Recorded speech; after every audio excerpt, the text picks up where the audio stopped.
Hey, welcome to Hope Rescue Podcast. I'm Tim, and this is Kimberly. And last week we started talking about, on Valentine's Day, last Monday, we started talking about love and the different aspects of love. Today we want to talk about the stages of love because it happens for everybody. Things start out differently than they end up. Right. So how do you get from one place to the other? And that's not a bad deal. It's not a bad deal, but it can be confusing for people who think that love is kind of a light switch. It's either on or off. Right. It's not a toggle. It is either you love or you don't love. There are degrees of love. You fall in love. We love each other. It's a process. Well, I'll speak for myself. I love you more today than I did yesterday, especially. You were a mess yesterday. No, than I did when we first met. We talk about that all the time. Yeah, we feel that way, yeah. So you hit a certain stage, and it just becomes so, that precious. Spouse, that person in your life becomes so integral to who you are. It's no longer the two of us. It's the we. It's the us. We'll talk about that. I had a sweet walk with my mom yesterday on the beach in Coronado, which was a favorite place that she shared many memories with my dad when he was alive. And many of you know he passed a year ago because of COVID. But we were talking about that and about love. And she was retelling a story, one of her favorites, about the week or two before he passed, how he had told her that my love for you continues to grow, and how much the last couple of years was the most precious, and how deeply in love he was with her, more than he'd ever been. I so saw sweet. that. They so were sweet. really, there was a depth there that was incredible. 58 years to get there. Yep. But I saw that in my parents as well. They weren't married as long, 50 some years, but not 58. And that was just, there was a depth of love. Well, how do you get there when, you've seen that picture of an old couple walking in the park and you go, there's goals. Yes. And it doesn't just happen overnight. Yeah. It's something that really takes a process. And I think it's important to talk about, because I'll just say, in raising how many kids we have, and just, the younger generations are used to, the whole online dating experience began when I became a single mom again. And I experienced that myself, which was a crazy new world for me. But I do feel like with social media and with dating platforms, and there's a million of them, everything is sort of like a tap away to instant gratification. And one thing we know for sure, fast food. Exactly. Everything is give it to me quick. And there's this addiction to the quick dopamine that happens to the brain of the first dates. And so one of the trends that I've talked about and processed with our daughters and sons in the dating world is that there is a very easy addiction to the quick superficial feels that you can have in those beginning stages. And then people will, as soon as it starts to get real, you're going to drop it and move on to that, to stay in that place of where it's about you. We talked about that last week. There's that satisfaction gives you all the feels, the traction and the chemistry is all there. And so there's so much more to love, and it can only come from going through the deep valleys together in life. Honestly, the richness and the fruit of enduring love that comes from commitment, and not just commitment, but a covenant made with someone. That's what even in our 17th year together, we just have experienced such a sweetness of having been through so much together in those 17 years. Yeah, and I think that's true with any relationship, especially with the Lord. We have a tendency with God to want it all to be good, pie in the sky and all of that. But our real depth comes through trials. Right. That's why count it all joy when you enter into trials, James said in James 1, because you know that it produces endurance, and endurance produces that perfection or that completion. Yes. So it's part of the process of growing. Same love any love relationship. But we're going to talk about the stages of love in the areas of romance. Yeah. We were talking about last time, what was your greatest or worst Valentine's? What about today? We talk about best romantic gift you ever got. And if you say it was that beautiful blanket I gave you one year. Blanket. You remember I gave you the heater blanket. Yes. Yeah, that was that was a beautiful gift. So yeah, it actually ended up being the gift that kept giving, because at first you didn't want it, but it was a very practical gift, which doesn't necessarily fall under the column of romantic, and so And I was only- struggling because and we it were on- in our early years. yeah, and it only came in orange. Yeah, well, it was like a rust Burnt shade. orange. Yeah, It was burnt orange. It yeah, was but it was a ugliest blanket, but it heated was blanket nice. for our king size Dual bed. control I know. heat blanket. Come on. Nothing and wrong with and that. now where I'm at 55, I'm like, babe, that was an amazing gift. Yeah. Now When you get in older, my you want that. 30s, when we got married, I was like, I feel like you could have put a little more thought into Yeah, it. no, I put a lot of thought into it. Babe, I I did. know.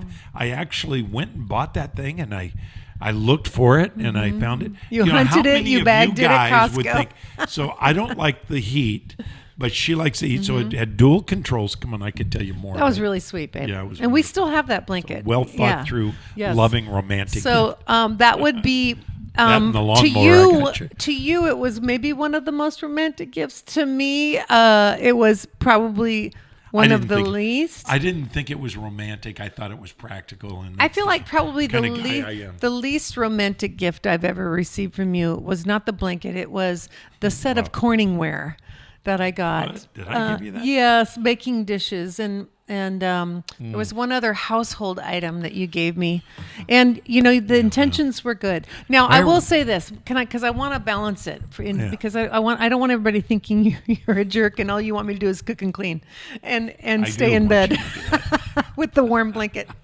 Because honestly, you are very romantic. And one of the things through the years that my husband has done consistently, and I think I've talked about it on the podcast before, it has become more meaningful to me as we've grown together, because it is a consistent way of showing that you're thinking about me and that you love me. And this might, to some of you women at home, think, oh, that's wonderful. Or some of you might feel like, oh, well, he could do better. But let me tell you, in my heart, this is winning, because my husband in our house does the Costco runs for the most part. Yes. And there is not my a job. time that he doesn't go to Costco that he doesn't bring me home 24 red roses. And they're beautiful at Costco.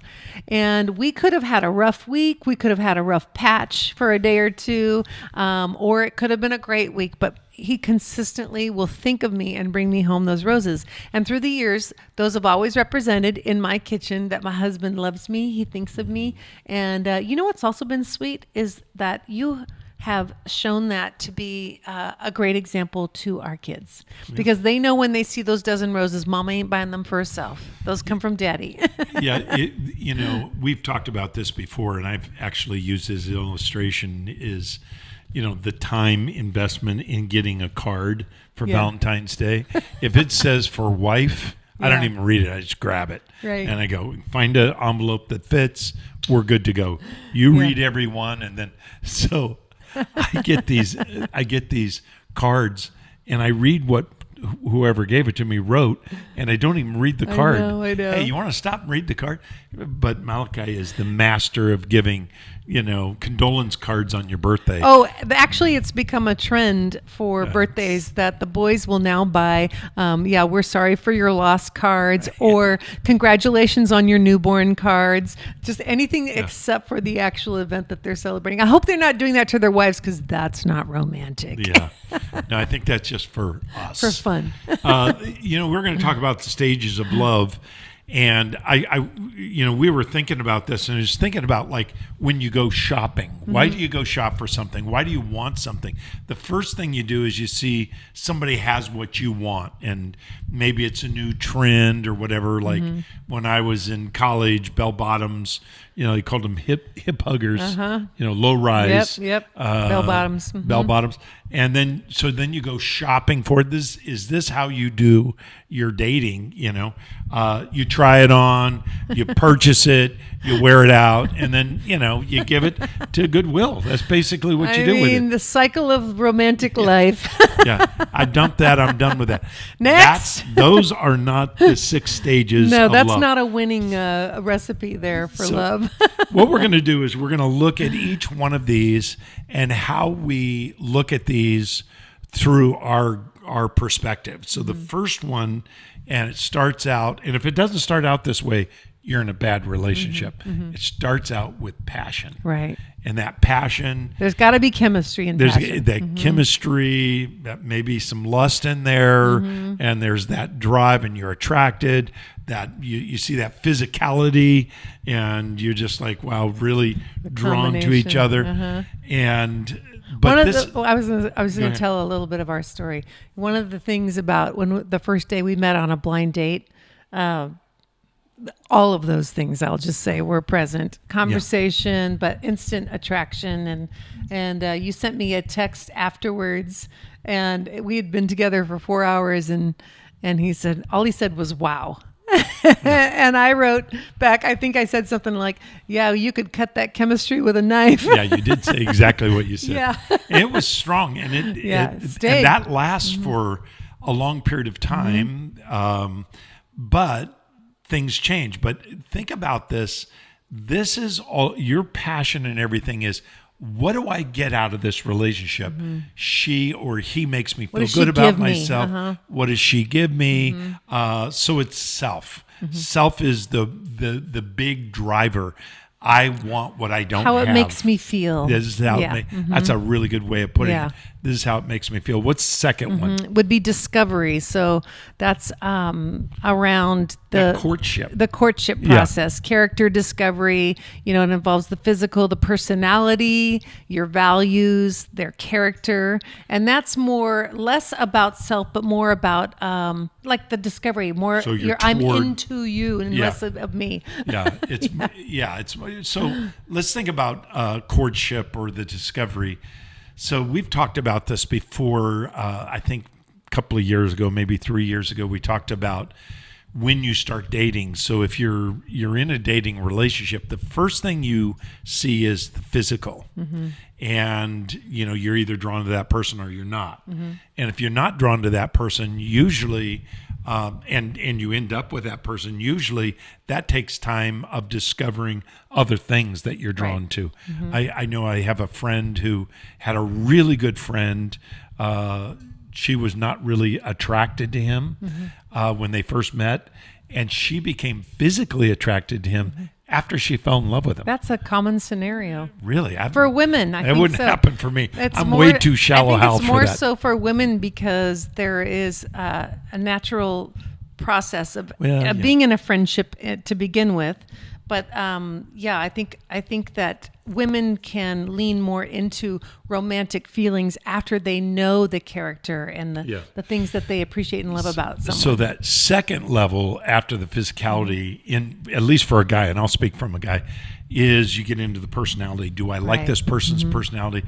Are they rude? Are they unkind? Are they, and that's not really character. It does involve character, but it has to do with, are they outgoing? Are they introverted? Do they like doing things? Do we connect there? And then comes values discovery. Yeah. And you go, what are your values? Well, I believe in God. I'm committed to family. Yeah. And what are your values? Those are your value statements. But until you get to character, do you find out whether that person can follow their values?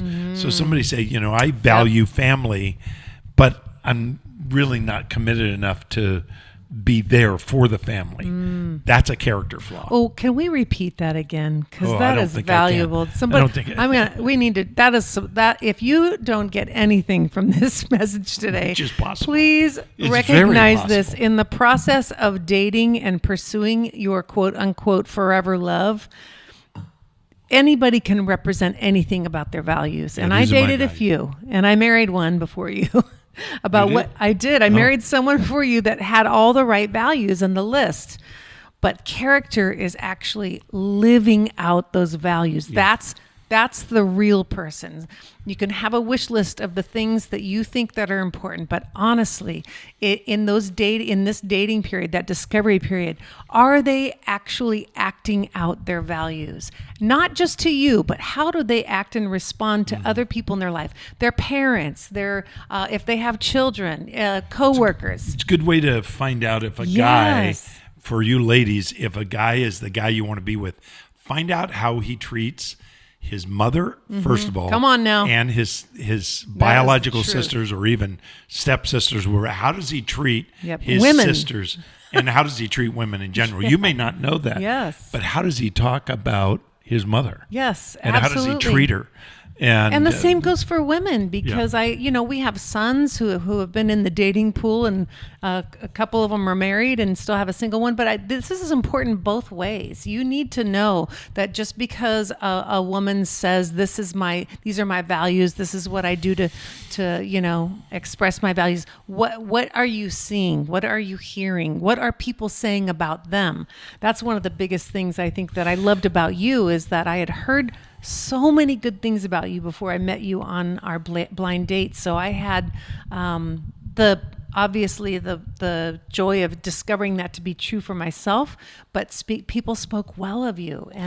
And so those lined up. You didn't just have a list of values or even the values you wanted in someone. You actually lived them out. That was huge. Yeah. And so that's the whole discovery phase. You need to look not what they say, but actually what do they do? Mm-hmm. Do they have the character to follow through with those values? So it's important to have the passion, and that's going to come and go throughout the relationship.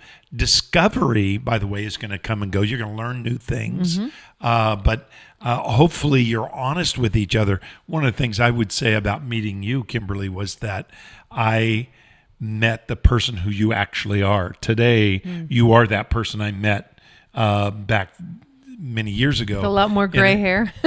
Yeah, I mean, that's okay. I got a lot of jokes going through my head. I'm gonna let them Be go. careful. It's a dangerous line. Touchy subject. But anyway, but at that time, I realized, you were in your 30s, but you really had the character. I could see it, and as time went on, I saw the character really align with those values. All right, so start with passion. You need to consciously, intentionally move, through discovery. And then the third stage of love, is a little hiccups there, commitment. And are you able to commit, and is the person you're with able to commit? I always find it strange that somebody that's been together 8 or 9 years, and they've been in a relationship and they don't commit. Yeah. That to me is a real big problem. Yeah. And of course, we believe in marriage and the importance of having that commitment. But, to never say, I am yours, you are mine, or do you feel the same way? That commitment level is that third stage of love, which no longer is about self or even toward the other person, but now it's about connection. It's about us. Well, we'll get to us in a moment, but the connection. So that engagement, that marriage, it's that exclusivity. Right. If you find that you're not exclusive at that stage, you need to get out of that relationship. Right. And unfortunately, that happens sometimes. So the first stage, passion. Second stage is discovery, then commitment, and then what's the fourth stage? Well, the disillusionment can happen. People get stuck here and then often divorce in the process, where they're struggling to love. It's still, there's the selfishness that can come in that stage, and you tend to give up at that point. A lot of young marriages dissolve at that point. Sometimes it can be in line with the stages of life, like midlife. We all know about the midlife crisis. So people feel lost, like young moms feel lost in the early years of raising children. Young dads, or have hit their careers, zone where they're experiencing great success, but there's still insecurity, or maybe they've missed the boat and they're searching for affirmation outside of their marriage. Anyway, it's a tender time, and a lot of people let go. Yeah, if you jump from passionate stage 1 to 3 commitment without going through discovery, guaranteed you'll have disillusionment, because what's going to happen is you're going to go, I thought I knew you, right, but you didn't really discover who they really are. And that's why, of course the passion is important. The discovery is essential. But what happens usually in relationships is, even when there's good discovery, you don't know what you're looking at. There are things that are not exposed, right, but time tells, and it's not that the person was hiding or lying or deceiving. It's just that when you make that commitment, things change. Sure. And especially through this process, at some point, maybe you got married, you're together and you're living together, and things look a little different than, always cleaned up. And they will. I mean, that's just normal. And disillusionment happens. Don't get shocked when it happens. I remember a young pastor told me, I was a young man, he was an older pastor, and he said, when you in your marriage are disillusioned, it's time to grow. It's time for you to really grow through that. The disillusionment comes from romanticizing relationships. And what happens for us is that we go, reality hit. Yeah. And like you said, Kimberly, that's where divorce takes place. You need to push through the disillusionment, go back to number 2, which is discovery, and you rediscover. And as you rediscover, then comes, over time, comes the 5th stage, which is stability. That's the we stage. The, you've gone from self, then toward each other, then connected, and stage 4, you're back to self. But when you get through that rediscovery, you become stable. And now what was me and you becomes us. Right. And you become inseparable. Unfortunately, many relationships don't get to this stability stage, even in marriage. And that's why divorce rates are so high. Kimberly and I recently spoke at a marriage conference, and in that marriage conference, we talked about blended families and so forth. And the divorce rates of blended families is 67%, whereas for first marriages, it's under 50%. Even that's high, but 67% is very, very high. 2/3 of marriages don't make it because you think you're going to be able to make that blended family work without doing all the work. Right.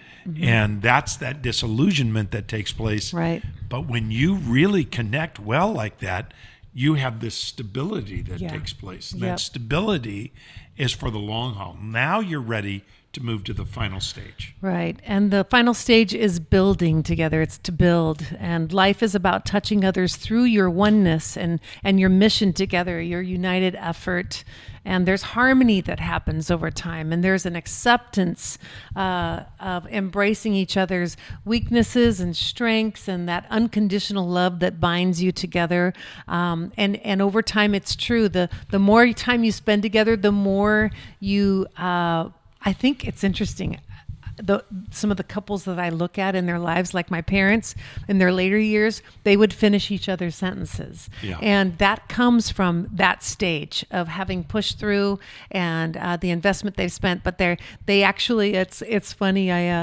I would hug my dad and he would smell like my mom. I'd hug my mom and she'd smell like my dad. Like there's pretty much mothballs, right? Well, no. It's so funny because they really do. They take on each other's little quirks and things, and we found that to be true with us. We're so different, but we're becoming more alike in so many ways. Well, that's in that build stage. If you think about this is where you are all about the united mission. You guys are, so you've gone through the passionate, you've gone through the discovery, you've gone through the commitment, you've gone through the disillusionment, which just, if you'll push through that, it'll strengthen your marriage. You've gone through that stability phase. And as time goes on, you become more and more in that build stage where it's about your mission. Now, ideally, this is about the time that you would raise kids. Unfortunately, we have kids when we're young and immature. And so, you look at older parents and they're usually better parents, unless they're exhausted, usually wise. But I think God set it up that way for a reason, because it's those hard fought years together that create, if you stick it out and you use the tools, it creates such a rich, sweet depth to your relationship. Well, I'm thinking in terms of, especially like if you have the same mission, like, and we work through this quite a lot about our goals for our kids. How we're going to discipline them, how we're going to deal with all that. All of that was kind of talked about and very intentional on our part. Even if you're in an earlier stage, you can still have a joint mission. So anyway, these are the phases as we see them: passion, discovery, commitment, disillusionment, stability, and then build.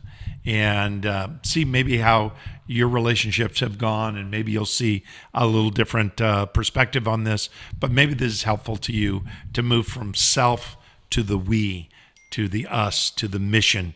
These are really important process in our lives. Hopefully this has been helpful for the last couple of weeks. We've been talking about love and talking about the stages of love. Hopefully that's helpful to you. We're going to continue on our podcast next week, hoperescuepodcast.org.